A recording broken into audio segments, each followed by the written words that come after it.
Décision Plus est au service des investisseurs boursiers depuis 1987, au tout début de l'autonomie boursière. Notre logiciel de graphique Market Vision Plus et notre logiciel de code dynamique Trader Plus en ont fait sa renommée. Nous sommes encore ici parce que nous évoluons sans cesse et que nous servons bien nos clients. Découvrez nos produits et services spécialement conçus pour l'investisseur actif et autonome dans la boutique Décision Plus. Le logiciel de graphique Market Vision Plus est en français. C'est le logiciel le plus utilisé par les investisseurs de chez nous. C'est lui que vous voyez dans le feu de l'action. Trouvez, classez et analysez plus facilement avec cet outil sans pareil pour suivre la bourse et prendre les meilleures décisions. Gardez vos titres à l'œil avec Market Vision Plus. Consultez la boutique Décision Plus pour en faire l'essai pendant 10 jours sans aucun frais, c'est garanti. Laissez-nous vous guider pour analyser la bourse et prendre vos décisions. Les analystes de Guru.tv feront tout le travail pour vous. De minute en minute, nous classons les titres selon leur situation technique. Nous révélons les signaux d'achat et de vente. Nous publions des recherches poussées et nous prodiguons des conseils en temps réel.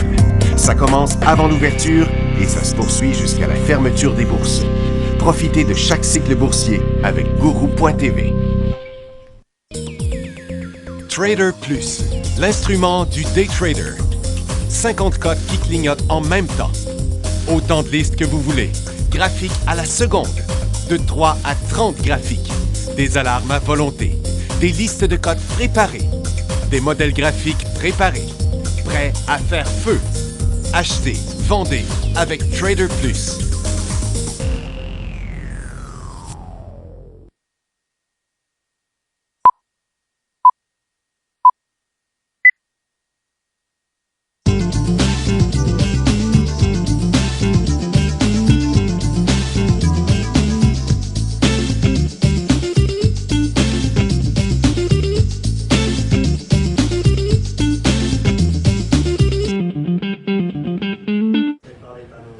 Bonjour tout le monde, bienvenue dans le feu de l'action mercredi le 21 septembre 2016. Bon. On a les marchés en hausse. Encore. Ça ressemble un peu aux autres journées, mais c'est l'or qui a été quand même pas mal plus fort.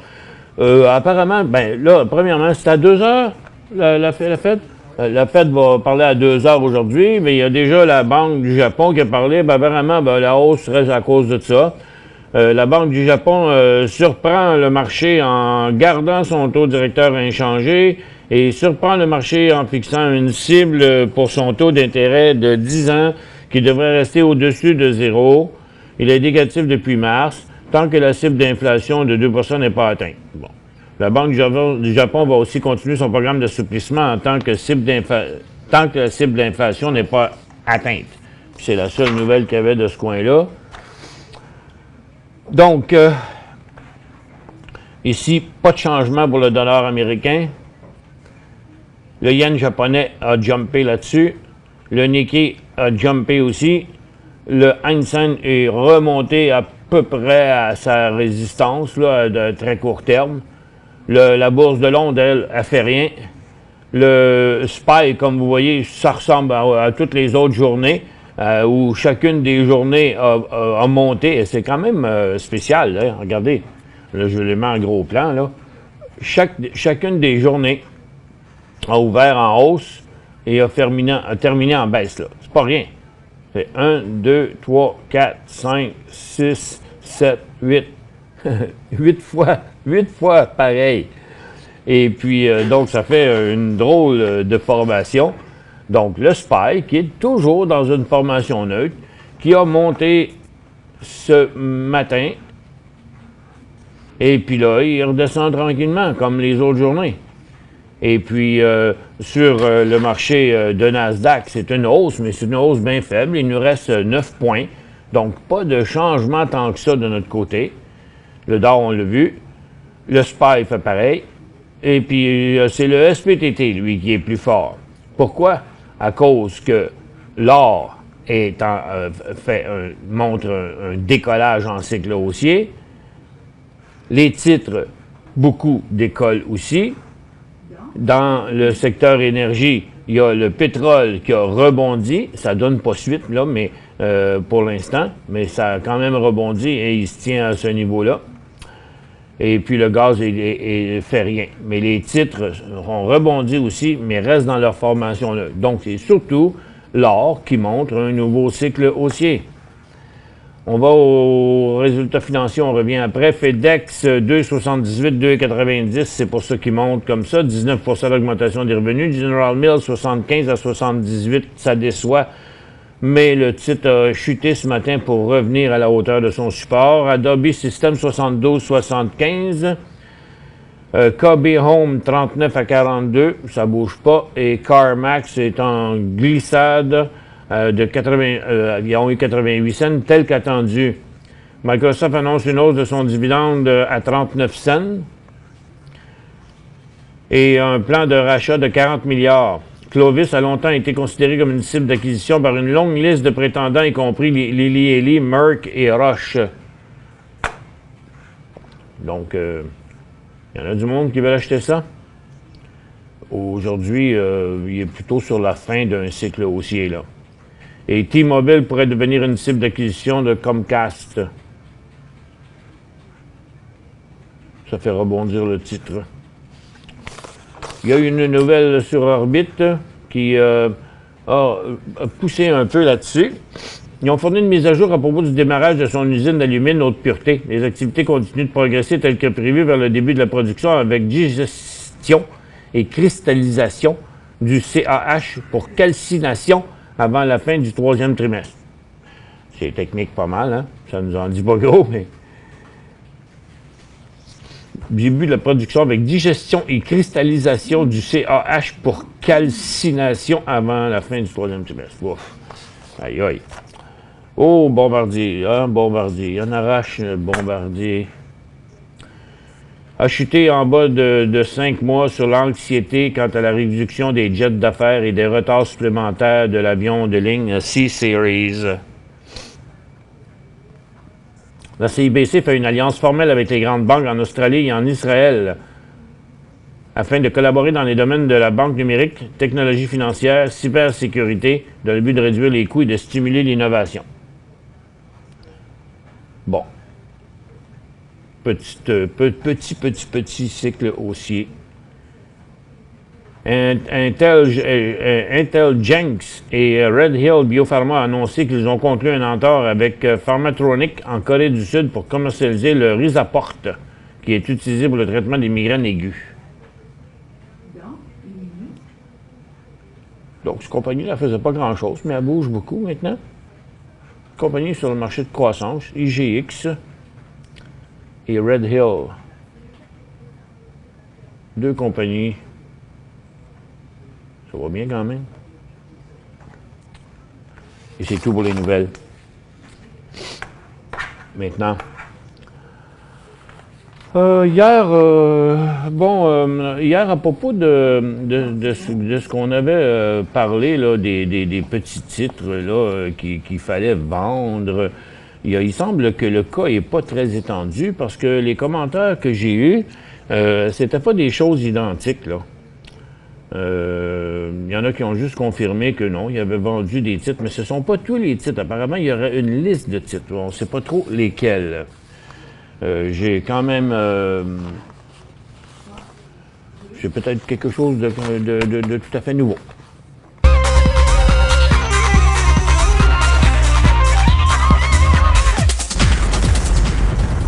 De toute façon, l'appel est lancé. S'il y en a d'autres à qui ça arrive, bien, on verra ce qu'on peut faire. En fait, on ne peut rien faire.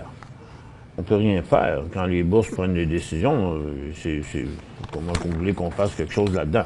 On peut juste tenter d'expliquer le phénomène.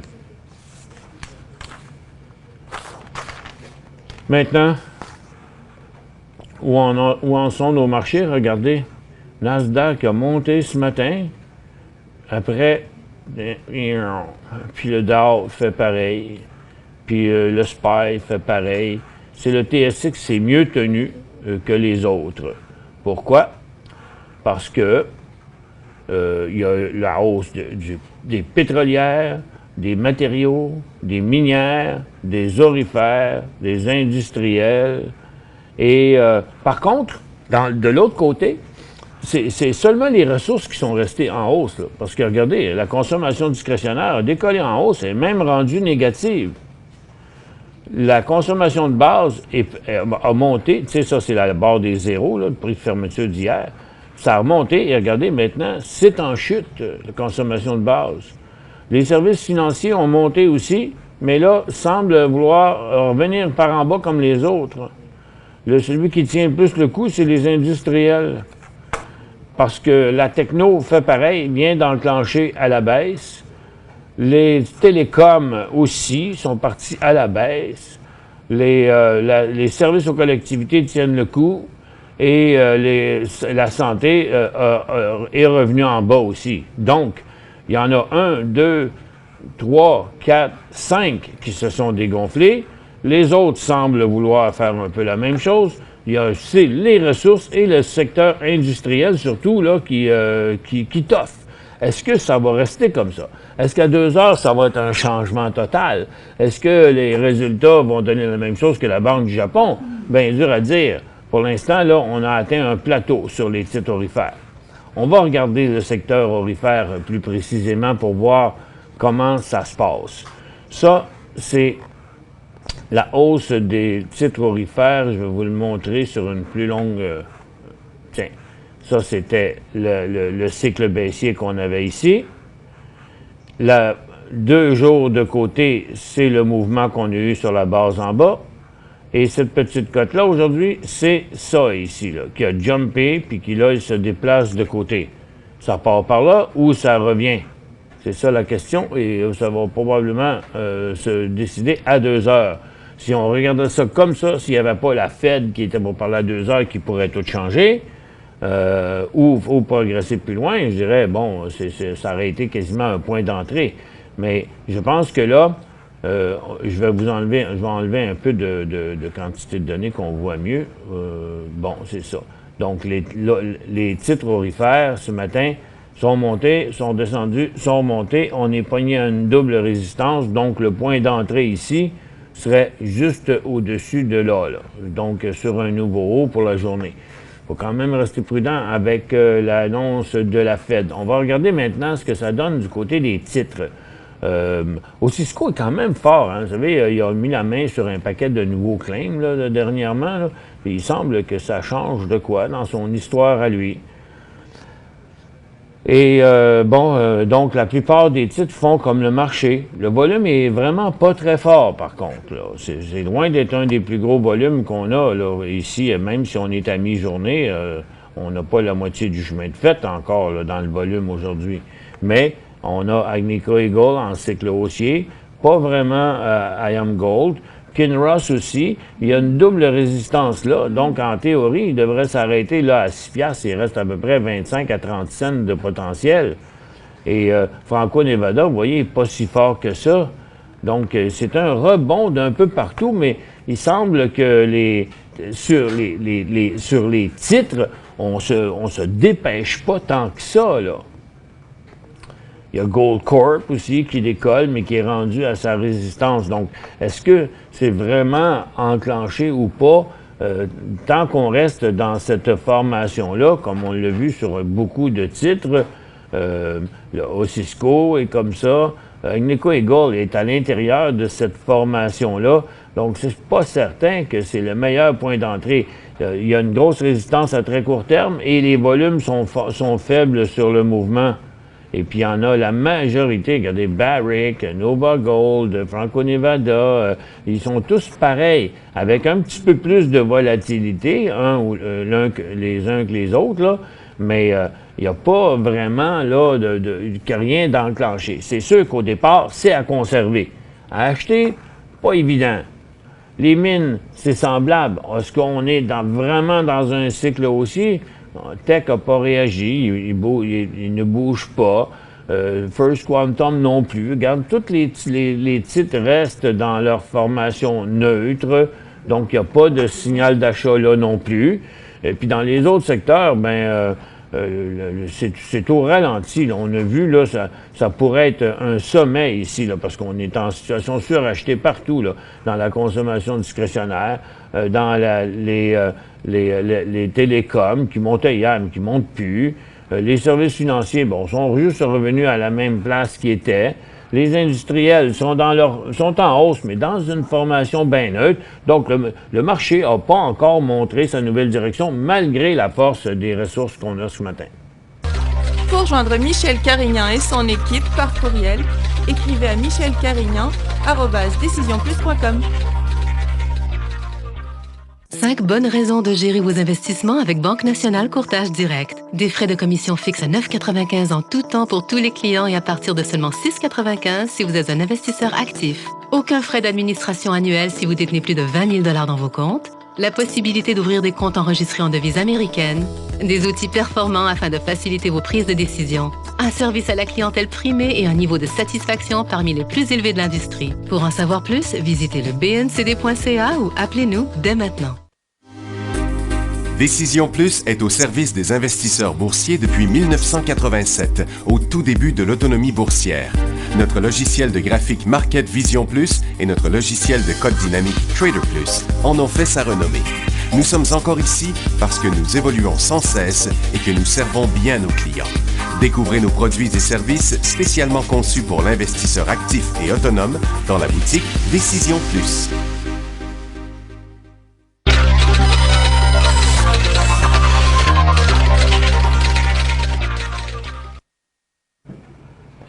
Jim, I'm in my...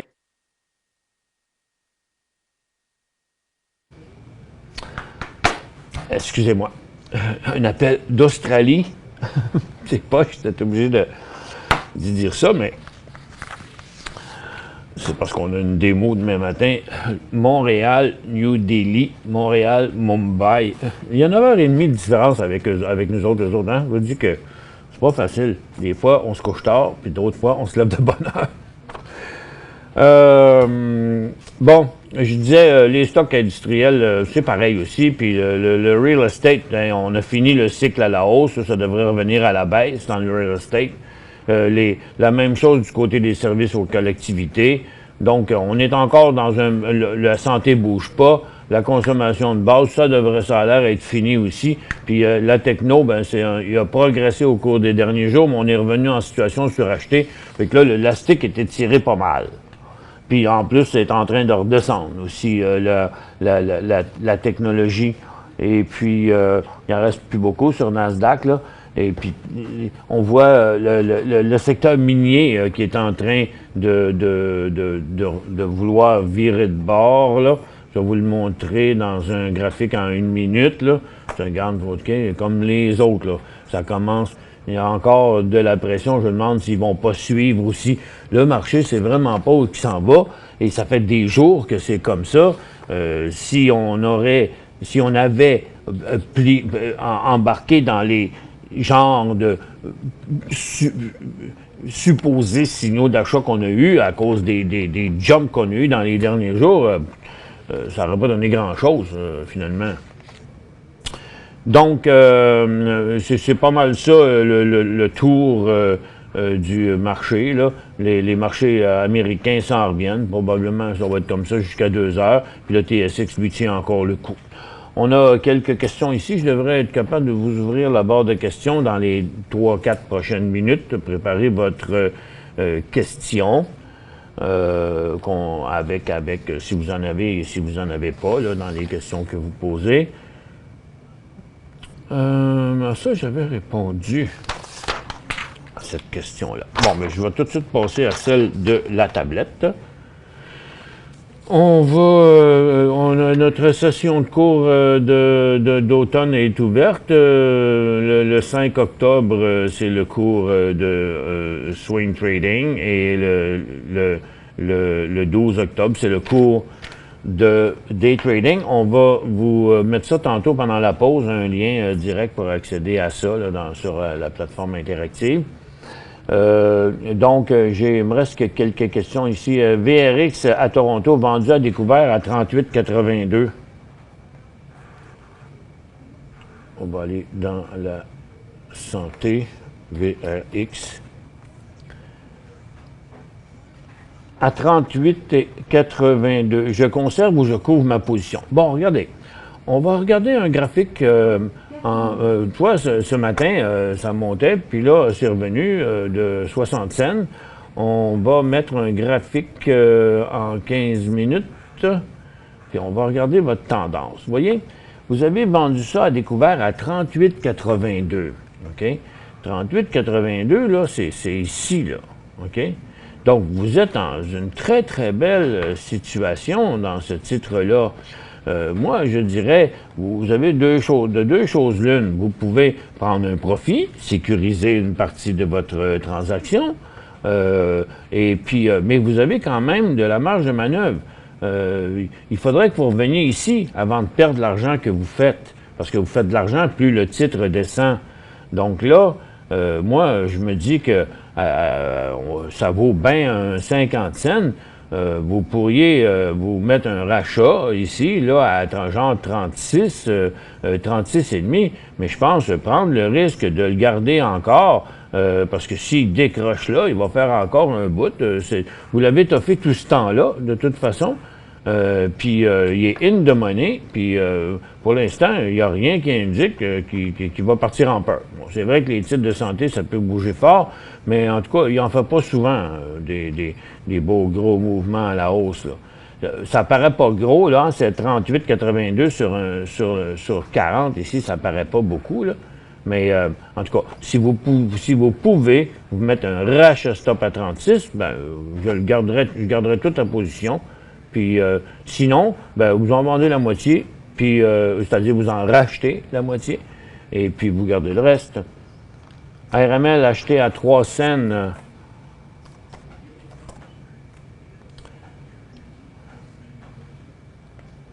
Vendu une bonne partie à 30 cents.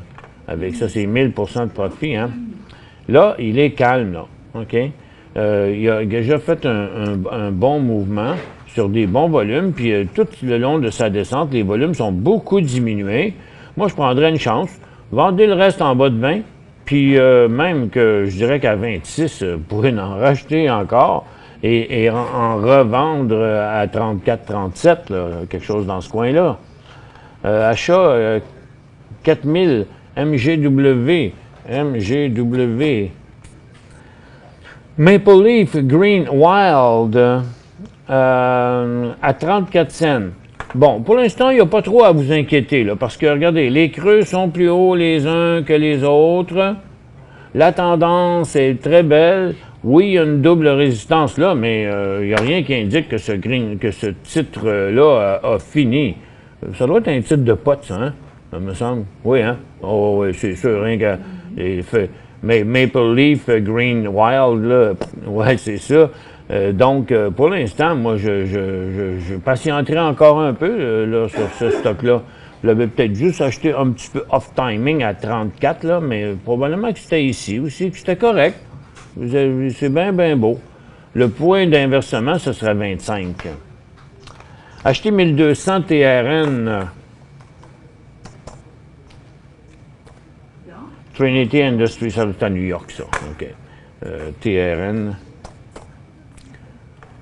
Trinity Industries, 17,97 le 25 mai. Ah oui, ça fait longtemps dans ce coin-ci. OK, d'accord. Vendu 200 à 20,78. Bravo. Dans ce coin-là. Dans ce coin-là. OK. Vous l'avez vendu ici. Le 14 juillet, puis conserver les 1000 restants. Que faire maintenant? Maintenant, facile. Mettez-vous un stop loss à 22 piastres et demi et vous dormez sur vos deux oreilles.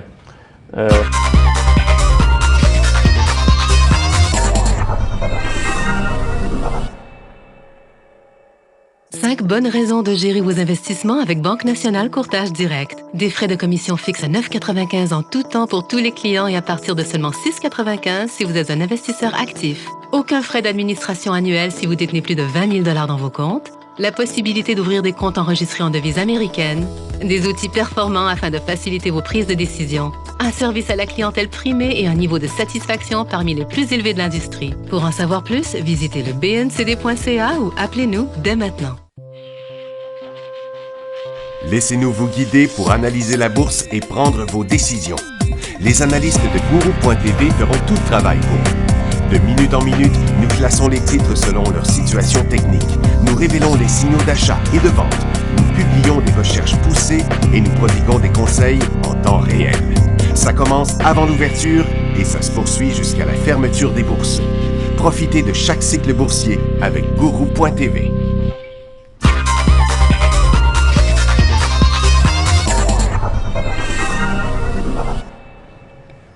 Bon, Sébastien, vous avez tout à fait raison avec votre analyse. Vendre sous le support précédent de 23 $, je dirais, oui, comme 23, à peu près. 23, ce serait bon. Moi, je trouve que vous avez une bonne analyse. Y a-t-il un temps maximum pour garder des Beta Pro? Non, il n'y a pas de temps maximum. C'est juste que c'est pas fait pour du long terme, ces affaires-là, parce que même si les prix bougeaient pas sur le marché, ils vont perdre de la valeur quand même, parce que à cause des réajustements de toutes sortes d'affaires. C'est vraiment des outils à court terme pour moi, en tout cas, cette affaire-là. J'ai 50 $, DOL, à 100 $. Ça fait 5000 $. À 79,73 est-ce à vendre? Ben non, pourquoi vous vendriez? Il va bien. Il a passé une zone très importante, puis on sait que quand on passe ces grandes résistances-là là, qui ont duré 2 ans, là, c'est prometteur, c'est porteur en tout cas. Regardez, moi je dis tout simplement, là, la tendance est ici. Bon, vous l'avez payé 80, vous avez les moyens d'attendre 95. Moi, je pense que, regarde, mettez-en 100 à 97 puis 195. Si le titre part par en haut, vos ordres ne seront pas touchés, puis plus tard, vous les remonterez. MT Pierre Cool, MT. Metrum Health Corp. TMT. C'est pas sur Toronto, par exemple, c'est sur croissance. 10 000 à 2,91, c'est plausible. Que pensez-vous des titres de la marijuana et le potentiel? Le potentiel est bon.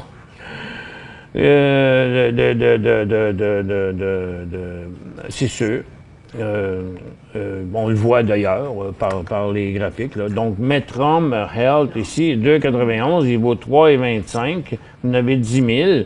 Encore une fois, vous voyez, les supports sont là. 2,91, c'est pas bien loin, par exemple. C'est ici, OK? Donc là, si vous... 2,91, 3,27, là, ça fait comme 40 cents de profit. Il vous coûterait 2,5 pièces à peu près, là, si vous en vendez la moitié immédiatement. Fait que peut-être que vous devriez en vendre la moitié et vous asseoir là-dessus. Parce que, tu sais, vous êtes rentré dans une position qui était étirée pas mal vers le haut, hein? Puis des fois, ça descend vite, là. Moi, j'irais là-dessus. Vendre une moitié, puis un stop au prix payé. Hein? Quand vendre EXF, quand on le vendrait Exfo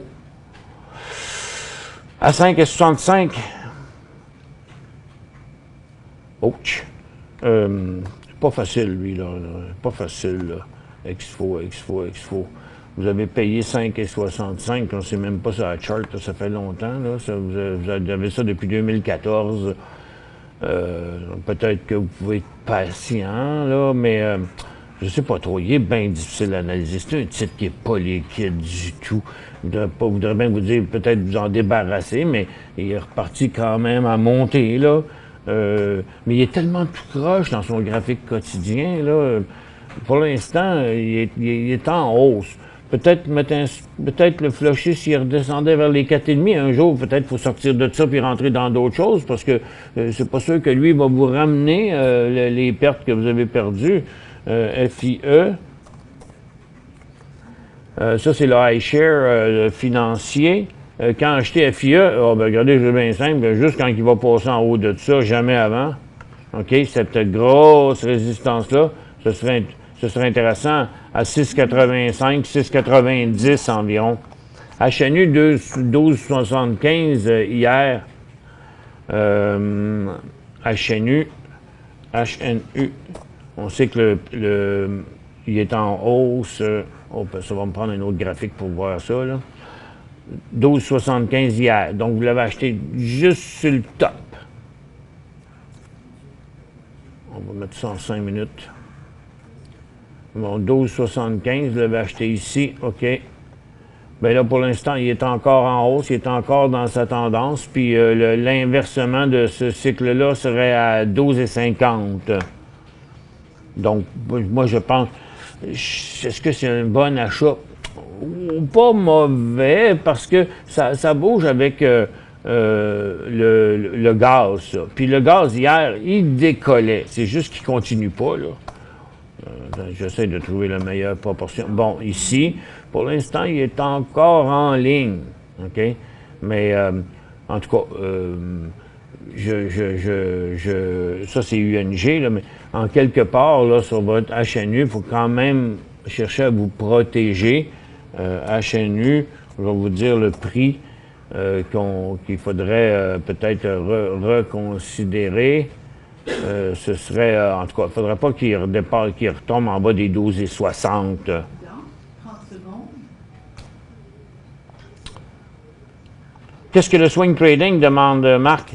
Bien, le swing trading, c'est de chercher à profiter des hausses dans les graphiques quotidiens. Donc, sur 2-3 jours, 2-3 semaines. C'est dans l'investissement à court terme, mais c'est pas du day trading de minute en minute. C'est ça, le swing trading.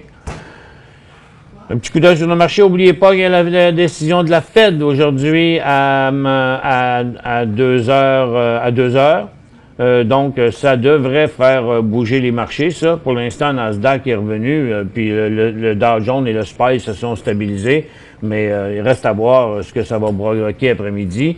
Si l'or repart à la hausse, bien, ça va confirmer son nouveau cycle haussier du côté des ressources. Mais pour les autres secteurs qui ont déjà chuté encore aujourd'hui, tout peut arriver en fin de compte à 2 heures après-midi.